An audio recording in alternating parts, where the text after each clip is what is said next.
Good thing nothing happened over the weekend. I don't know what we're going to talk about because there's nothing going on. I think Carol Baskin's already off Dancing with the Stars, isn't she? I held off. I'm holding off slightly on Kaylee, and here's why. Because I think she's at major risk to die because she has, major medical problems. Okay. Because she had the double breast mastectomy thing, and she's got that as your mom might have said to you, she's not a well girl. Yeah, that's not sad. So I figure, there are enough other people to truly dance on their graves that we don't have to.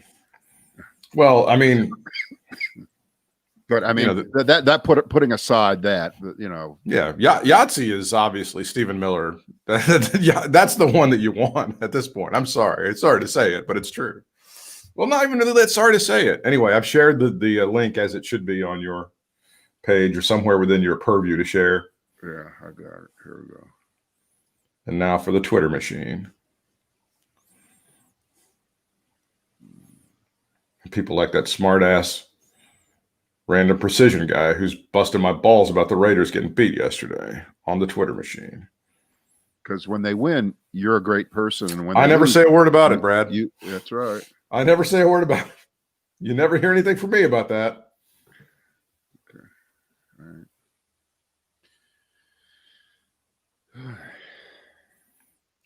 All right. I am ready to go whenever you are. Okay. Dennis Elliott Wednesday. Dennis Elliott on Wednesday right here on these airwaves, which are not really airwaves, but you get it.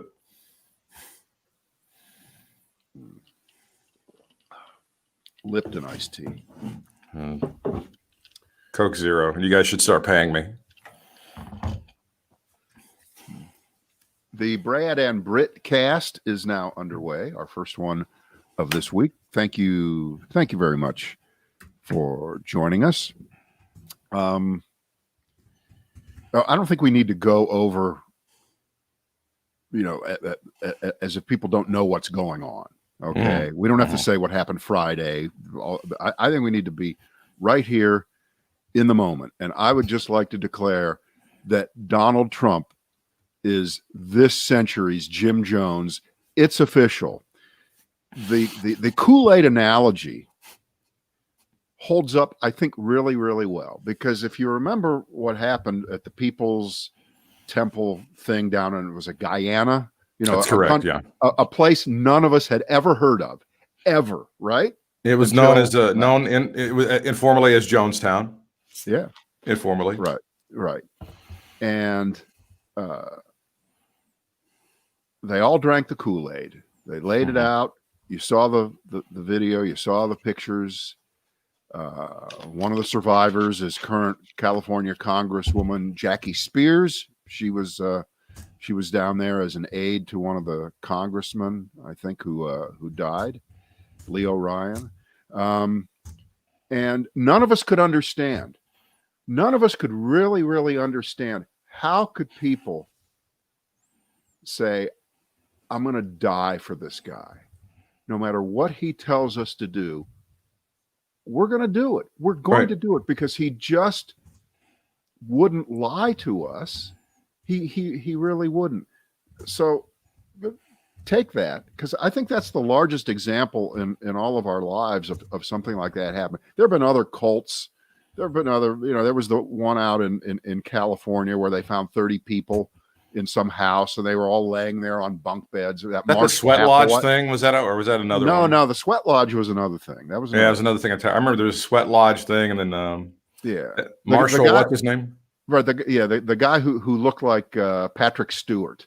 That's the guy, Patrick Stewart. Yeah, and they were like tennis shoes, and they were going to be whisked into space or something like that. But not like Nike. People, that's the end of Nike. Oh, no one's ever going to wear Nike shoes again. Yeah, I killed them. I know you said you didn't want to backtrack, but the only thing because the thing that really has been very consistent about Donald Trump is that he is able to ramp up the absurdity to a level that you couldn't have seen previously. And just when you think things have hit an absurd level, he finds another level. Right. And I have to say that the most absurd of all of them was the drive-by in the Suburban with the Secret Service guys. I have to say that was the one thing, maybe the plot twist that nobody could see coming.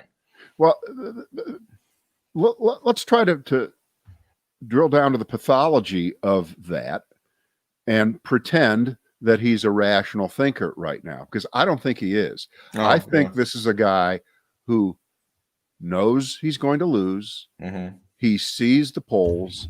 He doesn't know what to do. He is a trapped rat. Yeah. And the corner is getting smaller and smaller. And he's going to jail. He's going to have to go to jail. Well, this is my new theory here, which is he would rather be dead than lose. He would rather risk death this is interesting. than lose. Because for him, losing is death. Yeah. We've always known that from Tony Schwartz's book, Art of the Deal, to Mary Trump's depiction of him as a young person. I mean, we just know he can't take losing. He certainly can't be a gracious loser. He can't, or hasn't shown that he can. We'll give him the benefit of the doubt that on election night, if the trend continues and the election is a Biden blowout, which it I guess could be, he's up, he's down by 8 in Arizona. He's down by 8 in Arizona, which has not gone Democratic since 1996. That's correct. Right. He's down 8 in Arizona. He's down 14 in the national Wall Street Journal, Wall Street Journal NBC poll. And we don't have to go through the tedious repetition, which we're about to, of if it gets past 4 or 5 points in the national polls, that clearly is going to have been as the result of translating down to all the swing states. Correct. And you have an electoral blowout. Correct. At double, you get to double digits. I mean, it's just lights out. It is. It's over. Right. Like you said, so 4 and 5 is Right. He knows that. Plus, he knows that he lost several points, like was predicted here on the Brad and Britt cast last week after the debate. And you knew he was going to do it, one, because you could see with your own eyes and ears how dreadful he was and how he was the one that interrupted way more than Joe Biden. Joe Biden was doing it defensively. Trump was doing it offensively. Mm-hmm. And it's so bad that even his liars can't get away with lying for him. Okay. Because that dreadful guy who's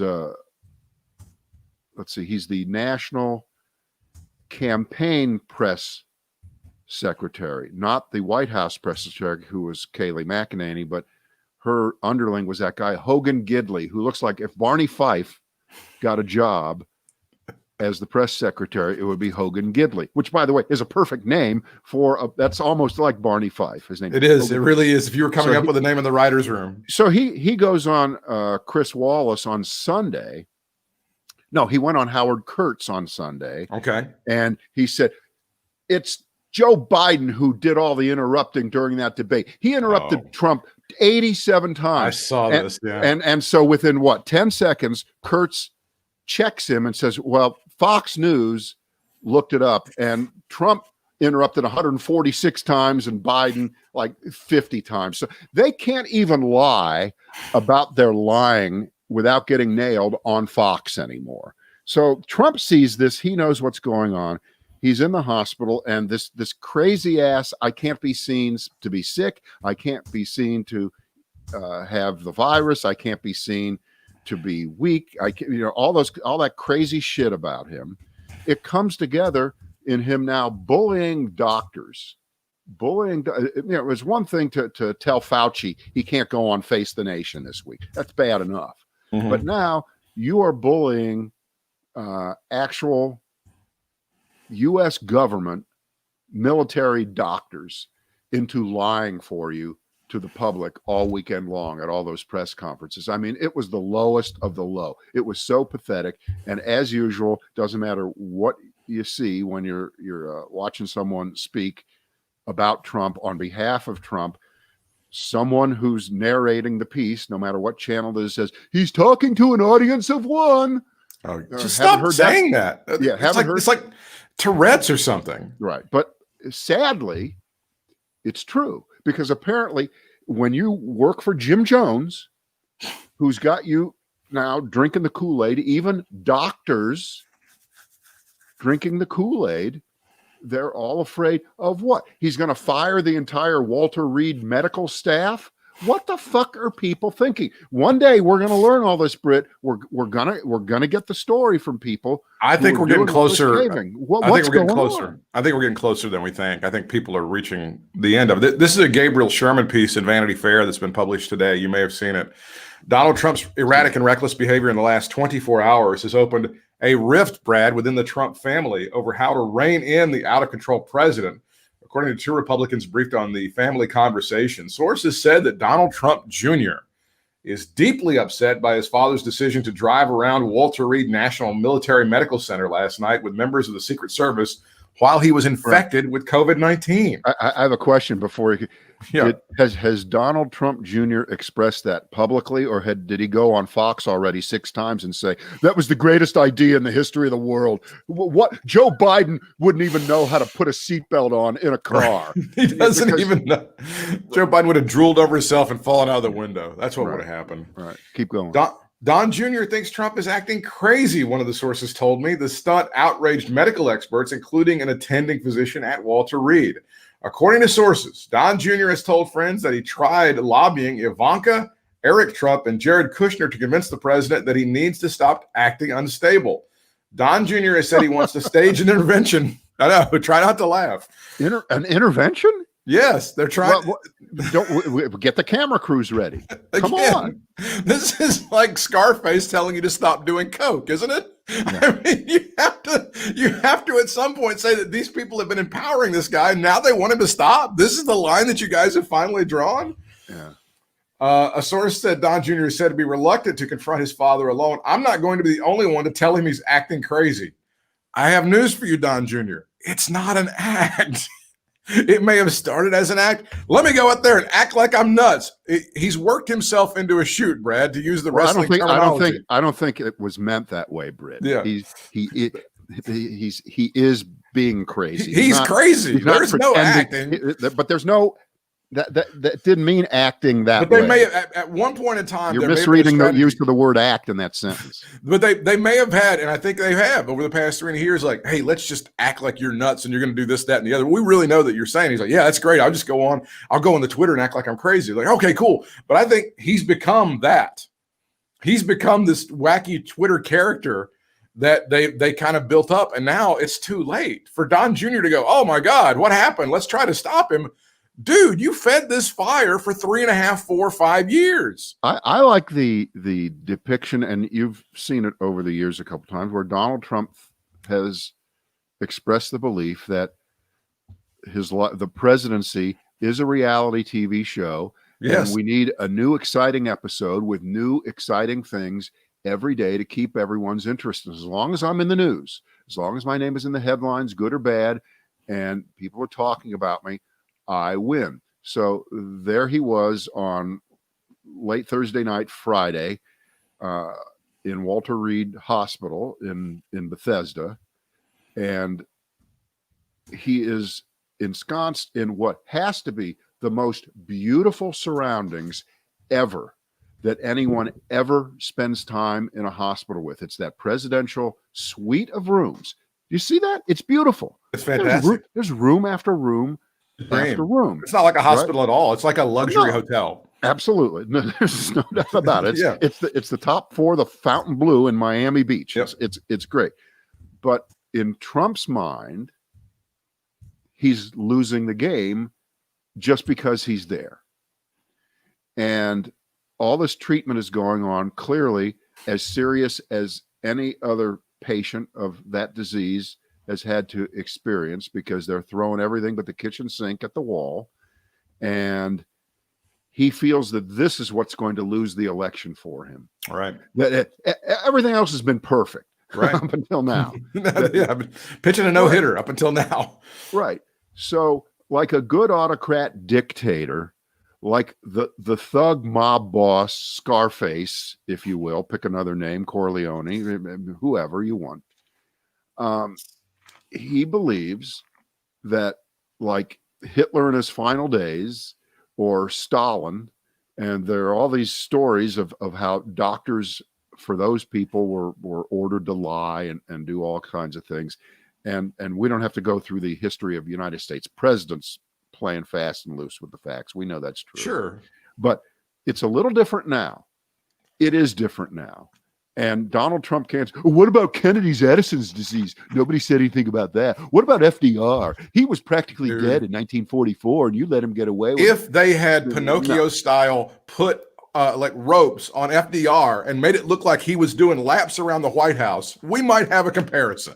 Yeah. If they had newsreels of him doing, there is no comparison. So he comparison, right? So he comes up with this cockamamie thing to go out and drive among the morons that are out there who are behaving exactly like morons do at his rallies. Right? No masks and yelling and spreading the virus among themselves. That's correct. So what could be better than to drive right through and wave? It's so off. And I published a picture on my Facebook page. It's if you're watching on Facebook, you can see below there. And there's a picture of Reagan waving out the window after he got shot. April of 1981. Yes, a couple days later, and he's just waving, and his wife is in the next frame of the window there waving. And I thought, okay, that seemed to be good enough. That was good enough. If Trump were able to open his window and do even a Michael Jackson dangle the baby moment. With the blanket. Right, with blanket the baby. They called the baby blanket. All those years. That would have been good enough. But instead, he had to do the thing that endangers other people, endangers his Secret Service agents, many of whom are pissed as shit. Everybody is pissed at Dawn, which, by the way, is a new series on FX. That's right. Starts next week. Produced by Worldwide Pants, just like Everybody Loves Raymond. Everybody's pissed at Dawn. Everybody's pissed at Dawn. And the weekend was just a microcosm of all the horrible things about Donald Trump rolled into a whole new venue, a whole new stage, which is his contracting of coronavirus. And what's even worse is at this moment, we haven't had anybody resign. We've talked about it for 4 years. Why don't people quit? You know what? You could resign right now. You could. And here's why you can resign. Because at this moment of need, your hero, Donald Trump, people in the White House, people around him, people who are clearly the victims of his irresponsibility that they have internalized and acted upon, he's doing nothing to help you. The White House is taking no responsibility, no contact tracing, nothing. You're on your own. Go to your own fucking hospital and get your own care.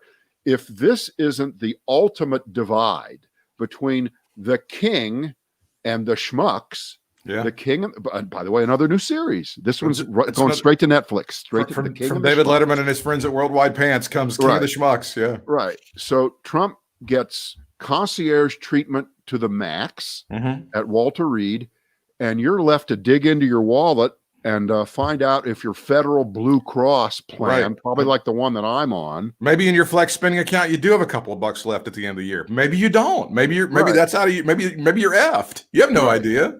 Right. But that's how people live. He doesn't understand any of that. He has no clue about any of that. But this takes the question of what is it going to take to a level that you can't imagine. What is it going to take for you to see you've been had, that you've been conned, that you fell for it, that you've already drunk the Kool Aid, but fortunately it wasn't laced officially with cyanide. There's still time to puke it up. There's still time to puke up the Kool Aid. You could put your finger down your throat and you could vomit up the Kool Aid. And I don't understand what happened. I always thought my entire life, these people in Washington that take jobs like this, they're just a self-serving bunch of fools. And if the rats can desert a sinking ship, they'll do it.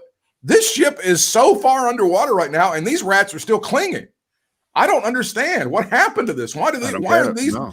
I don't understand. And the other thing, and you've mentioned this many times, if you had any doubts that we are headed towards some sort of banana republic sort of dictatorial thing, the shit that he did over the past 72 hours was exactly what happens in those nations when one of those guys gets sick. Am I right or am I right?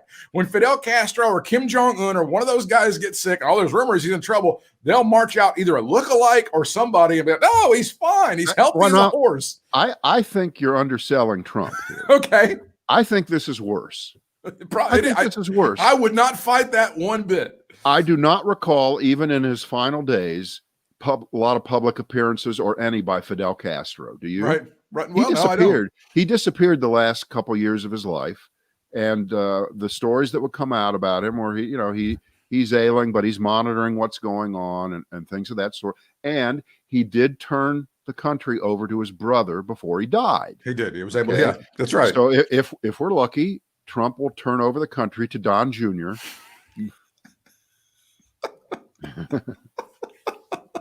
So well should. Castro much more familiar with the 25th Amendment than Donald Trump. He's much more. He was okay with it. My memory, and I forgot to look this up before we started this, that the last time something this weird happened in what was then the Soviet Union, one of the guys one of the short termed was it Andropov? Because Andropov was Yuri Andropov. I think there was back and forth with, is he alive, is he dead? Yes. And the reason I remember this, you'll love this, is because I had a guy on the air with me, and this is when I was Brad Winston on WSJS in Winston-Salem. Wow, these are good times. And I had a guy with me who was a voice guy. He was hilarious. His name was Dan, and I can't remember his last name. And he did the Yuri Andropov voice on the phone. And I would keep talking to Yuri. Yuri would be dead one day. He would be alive the next day. That was the act. That was the That's a great bit. Which is, so now I have to look that up later to verify whether he did take a little bit longer than normal to die. I would be very, very disappointed if you didn't get 150 calls talking about how tasteless that bit was. Surely there had to be people that were mad and they were storming the station to talk about how awful you were for doing such a thing. I don't think so. There wasn't a lot of sympathy for Yuri Andropov back then. Because my recollection was when I was listening to the great Russ Castle down in Greenville, South Carolina, is they made the very simple joke, what happened to Andropov? Well, he dropped off. They were making a play on his name. And people were, oh my God, I don't think you should do that. We're better than them, blah, blah, blah. That's just really bad. And I just remember people being, again, clutching the pearls. And it's a lot of what we saw over the past 48 to 72 hours about how awful liberals are for wishing death on Donald Trump. It's a lot of that. It's a lot of the wringing of the hands and the tut-tutting and all this other horse shit about people. I'll tell you, I don't wish death specifically for Trump. Of course not. To be fair here to myself and to you and to most of us watching or listening to us, I believe Trump burned up in the last 48 hours any need for fake sympathy, fake empathy by anyone on his behalf. Thank you. That doesn't mean I wish he died. No, but he has burned up any sense of collective goodwill on his behalf. I respect the presidency.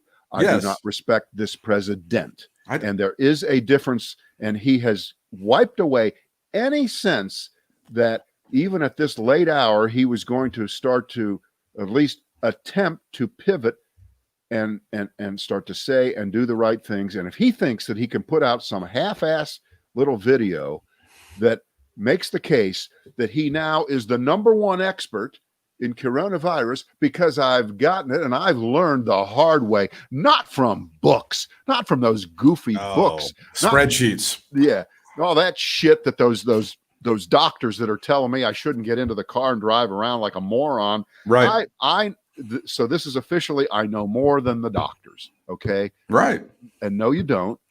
And you've cost hundreds of thousands of people their lives. Right. And where in the last 48 hours, 72 hours, when he's put out, is a total now of 3 little videos? I think that's right. Where is the sympathy and the empathy for the people in this country for which you are the president?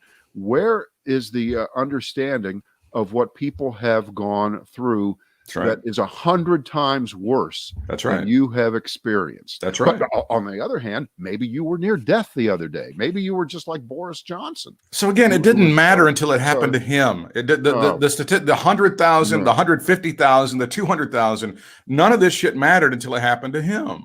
So yes, he does himself no favors on this. And we've said it many times on this podcast. When you get into that Republican state of mind and he pretends to be a Republican, it doesn't matter what happens. And you hear about things in the world, but unless they happen to your family, a friend of yours, or you, it doesn't count. They don't know people who don't have health insurance because they have jobs, and those jobs come with health insurance. So I don't know what you fuckers are talking about. And that's the sort of shit that you get into.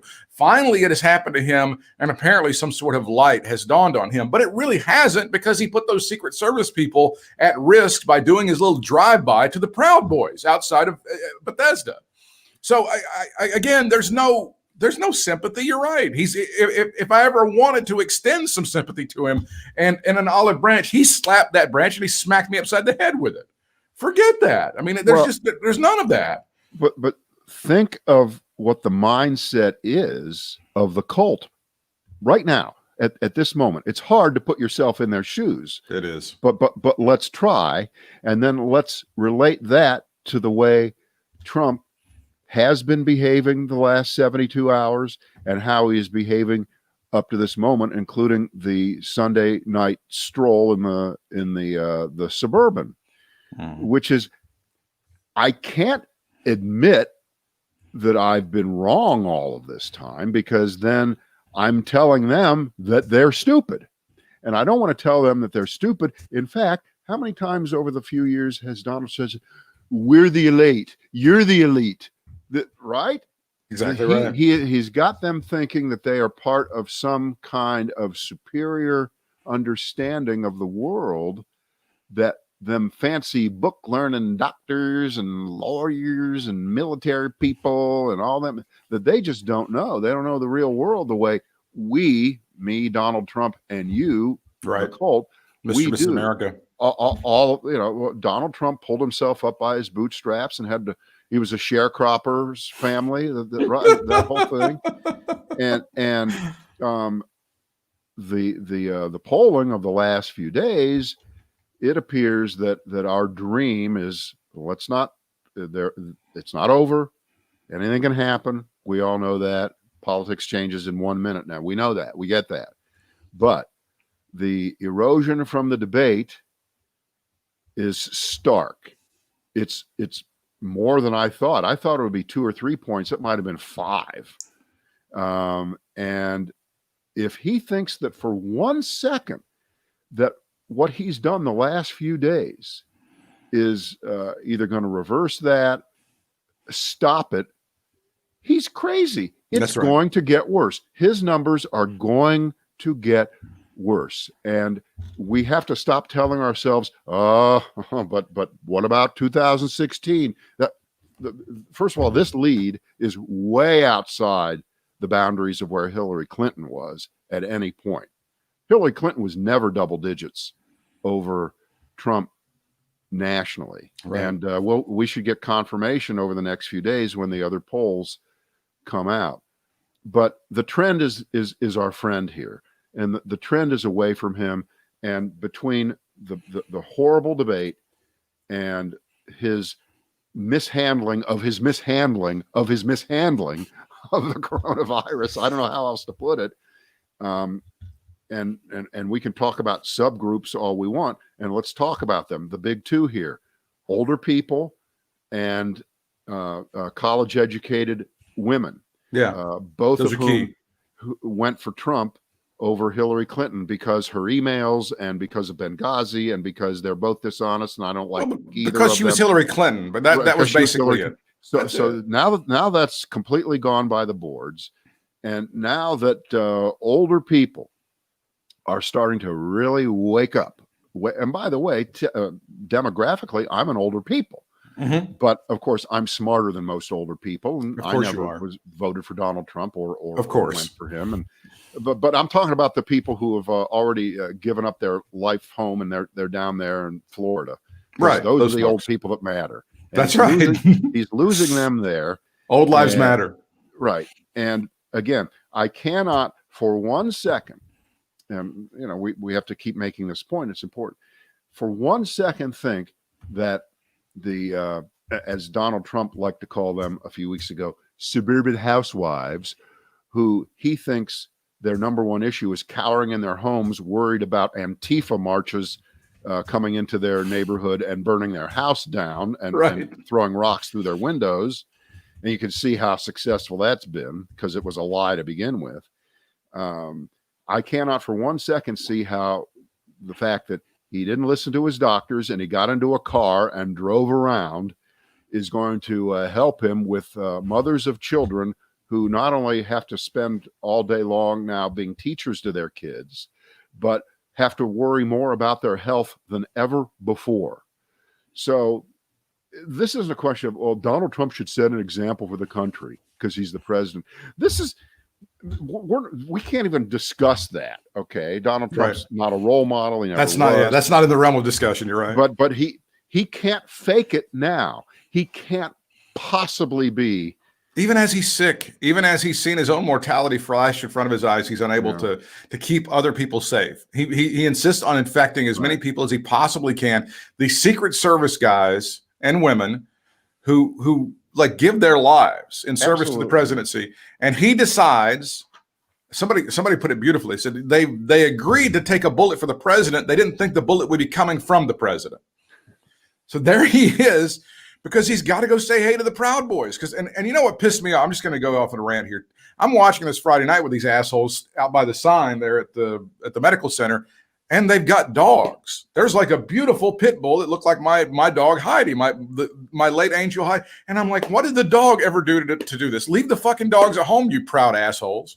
So yes, those guys are there all weekend long, and I wonder if they have jobs. I have no idea. He decides he needs to do the runaround. Now, you've heard this stuff. The problem with him is that he's the president and he may be directing his own medical care. So all of the stuff that's been vomited at him over the past 6 months, I want remdesivir, I want ammonia. You've heard this, right? I think it's called VIP syndrome or something like that. When you have affluence and you have the resources, you just try to grab, and it's like a Chinese menu.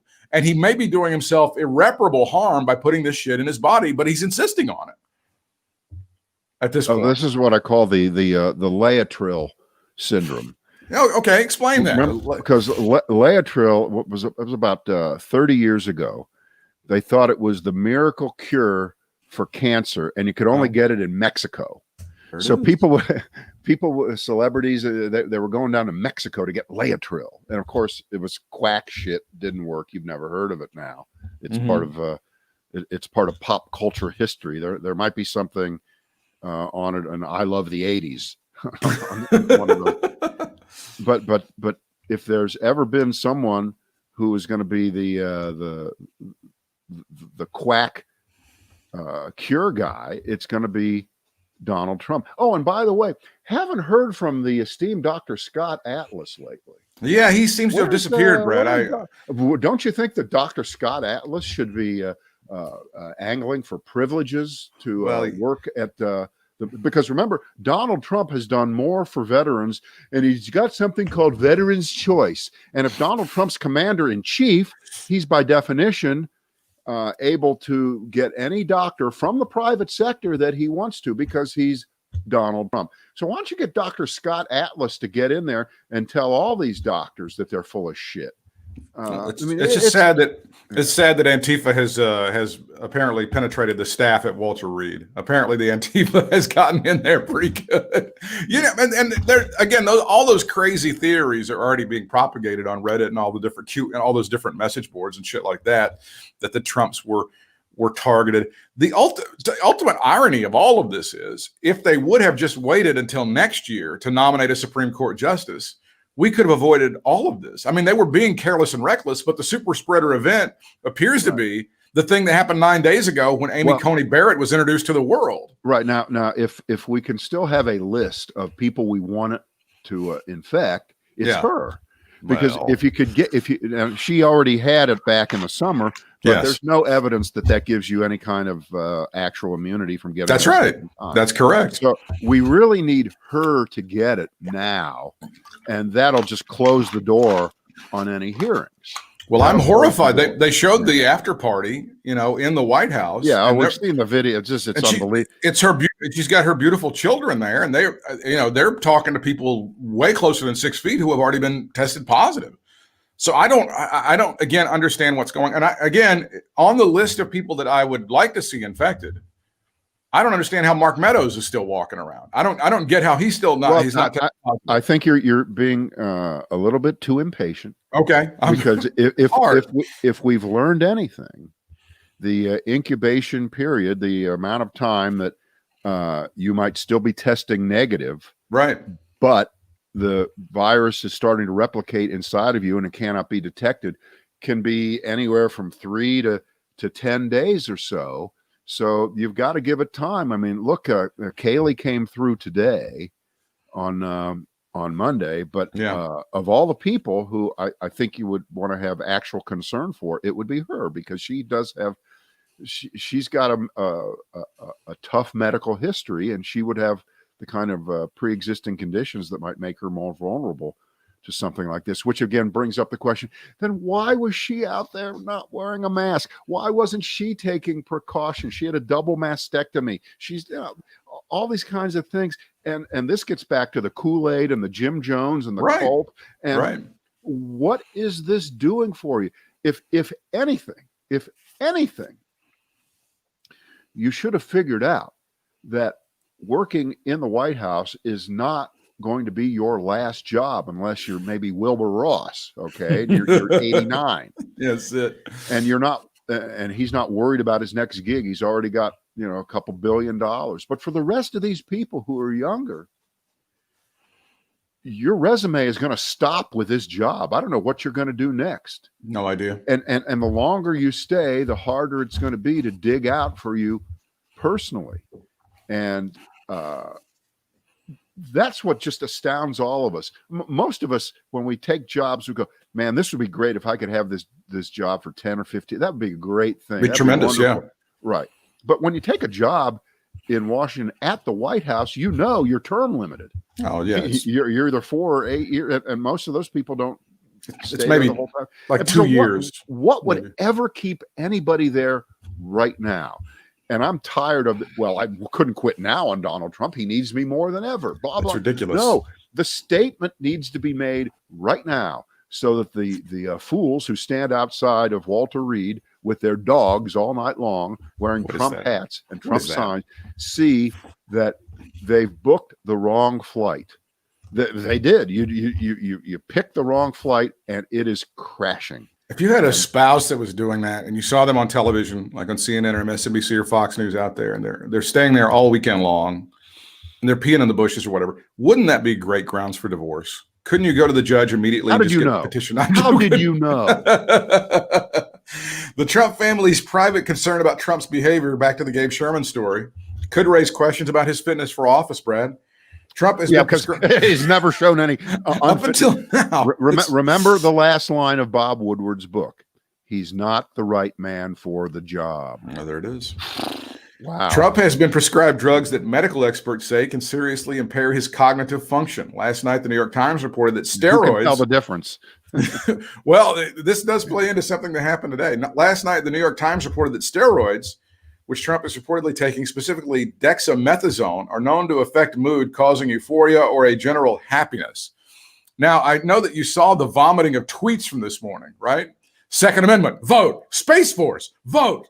Protecting pre-existing conditions, vote. And it was just, it was, if you ever wanted to see the rantings of a madman writ large, you could have seen them in a series of tweets from that account. You have to be able to be sure that is actually see, we don't know. Chemically crazier than other tweet storms of the past. And we don't know. We need a professional to get to that. And we don't know who's tweeting from the phone. Again, this is more of the third world banana republic dictatorship. You don't know those messages. Because you remember during the Cuban Missile Crisis, they would get certain messages and they didn't know if they were really coming from the Soviets or not. And Kennedy and his team had to figure out, well, who's saying this? And is this part of, they had to figure that shit out, right? That happened during the Cuban Missile Crisis. Yeah, but I mean, this is worse. I'll give you that if that's what you're trying to say. Yeah. This is just in a whole I mean, other. Khrushchev never had a Twitter account. Thank God. There's a lot. We always forget, and we don't think about it. It's pretty important. As they like to say back in 1968 in Chicago, yes, at the convention there, yes, the whole world is watching. The whole right. world is. Did you see Aaron Sorkin's doing the 68? Oh, is he really? Chicago 7 trial. Oh, wow. Aaron Sorkin. And by the way, if the Aaron Sorkin method of dialogue, which is 8,000 words per minute, is going to be applied to that. I believe I have somebody who would be a great Abby Hoffman. I think Edward Norton should play Abby Hoffman. He would have to get the crazy beard and shit, but I think he would get into that role and he would kill it. I think he would be fantastic in that role. There is a long history in the Trump family of denying serious illness. According to a Trump family friend, Trump's father, Fred Sr., insisted on working even after his Alzheimer's disease advanced in the 1990s, Brad. To retire is to expire, Fred Sr. would say. The friend said that as Fred Sr.'s disease worsened, he once came down the stairs wearing 3 neckties. I'll repeat that. He once came downstairs wearing 3 neckties. Oh, please, someone on Saturday Night Live or somebody, please make a video with him with multiple neckties on. That would be the greatest thing of all time. The family created a system so Fred could think he was still running the Trump organization. Talk about your Potemkin villages. Every day, Fred Sr. would go to the office in Brooklyn and they would give him blank papers to sort through and sign. I'll say that again. Blank papers. Brad, did we see any blank papers in front of Donald John Trump Sr. over the past 48 hours? Right. And by the way, that wasn't the first time. It's a great shot. You've probably seen it of Trump when he was making one of his goofy videos over the weekend to prove that he was still in control. I would have thought he would have held up a newspaper so we knew what day it was. Because my first thought when I saw the first one was, when was this recorded? I did. I actually thought that. I thought that. But then that's the only reason, by the way, they show him signing something as if he's. How many times did you hear the press go with this so that he could still work while he's there?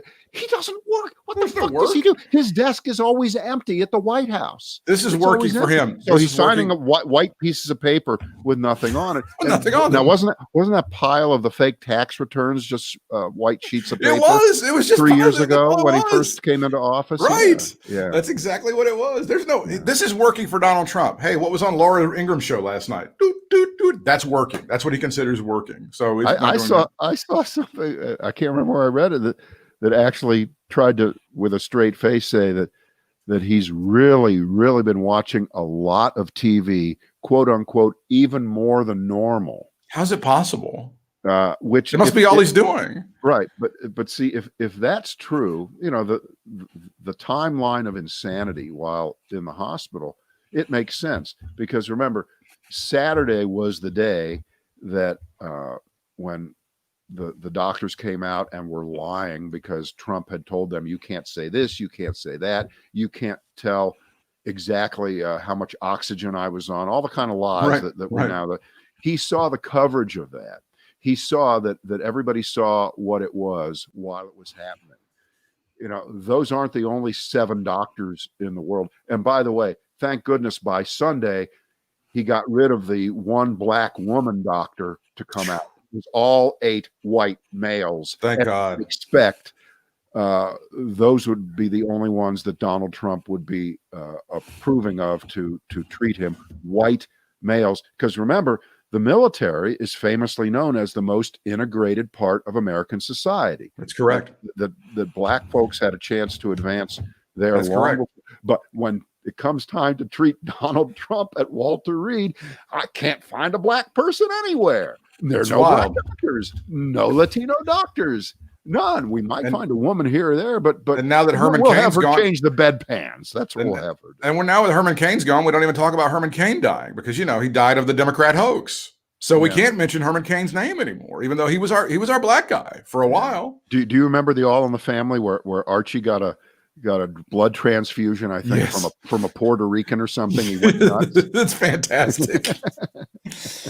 They also said that the phone on Fred Sr.'s desk was set so that he only dial out to his secretary. Fred pretended to work, the family friend said. Can you see a scenario where they set up some things, make Donald Trump think that he's launching nuclear weapons against, I don't know, Syria, pick somebody, but they it's all faked. He's on some sort of see and say or speak and spell, and he's got like the kid's telephone that you had when you were a child. Could you imagine that they would set something up of this nature?